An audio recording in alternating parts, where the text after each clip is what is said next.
दोस्तों, इन दिनों देश भर में चुनावी माहौल गर्म है।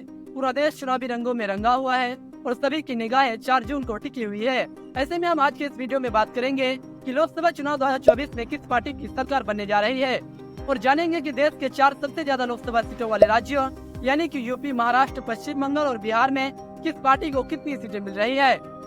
वीडियो में आगे बढ़ने से पहले अगर आप पॉलिटिकल केयर को पहली बार देख रहे हैं तो यूट्यूब पर हमें सब्सक्राइब करें और साथ ही फेसबुक पर हमारे पेज को फॉलो करें।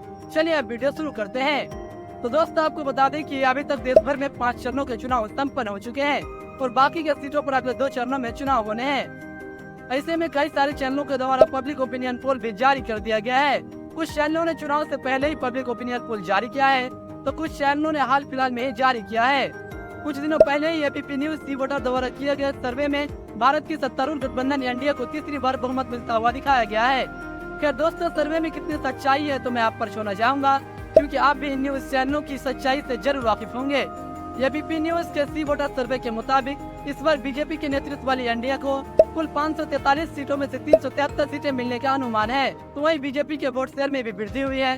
सर्वे के मुताबिक एनडीए को कुल मतों का 46.6% वोट मिलता हुआ दिखाया गया है, जबकि पिछले 2019 के लोकसभा चुनाव में एनडीए को 45% वोट शेयर के साथ 353 सीटें मिली थी। इसमें से अकेले बीजेपी को 37.76% वोट शेयर के साथ 303 सीटें मिली थी। इसके अलावा 2019 के लोकसभा चुनाव में भारतीय राष्ट्रीय कांग्रेस को मात्र 52 सीटों पर जीत मिली थी, जो कांग्रेस के इतिहास का सबसे शर्मनाक हार था। विपक्षी नेता के दावे के लिए आवश्यक 10% सीटें भी कांग्रेस नहीं जीत सकी थी। तो वही कांग्रेस पार्टी के नेतृत्व वाली यूपीए ने कुल 91 सीटें जीती थी, जबकि अन्य दलों ने 98 सीटें जीती थी। हालांकि इस बार 2024 के चुनाव में मुद्दे अलग हैं और परिस्थितियां भी बिल्कुल विपरीत है। इस बार देश की तमाम विपक्षी पार्टियां कांग्रेस के नेतृत्व वाली इंडिया गठबंधन का हिस्सा है और बड़े दमखम से बीजेपी को टक्कर दे रही है।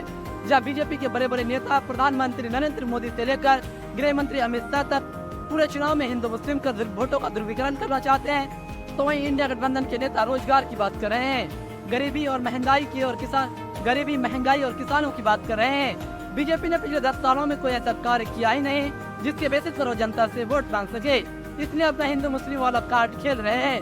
वोट डालो और शासन करो। वर्तमान में बीजेपी यही कर रही है।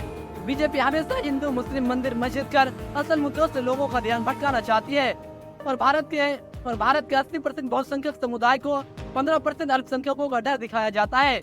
इसके अलावा जो बीजेपी के खिलाफ बोलता है उसे देश विरोधी घोषित कर दिया जाता है और इन सब के नाम पर ही चुनाव में भाजपा वोट बटोरती है।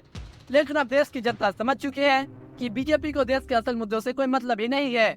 इनको सिर्फ देश का धन लूटना है और अपने मित्रों को बांटना है और अब जनता इनके झांसे में नहीं आने वाली है। देश के सबसे ज्यादा लोकसभा सीटों वाले राज्यों यूपी, महाराष्ट्र, पश्चिम बंगाल और बिहार में भी एनडीए को बड़ा झटका लगता हुआ दिखाई दे रहा है। इन राज्यों में बीजेपी की सीटें कम होती हुई नजर आ रही है।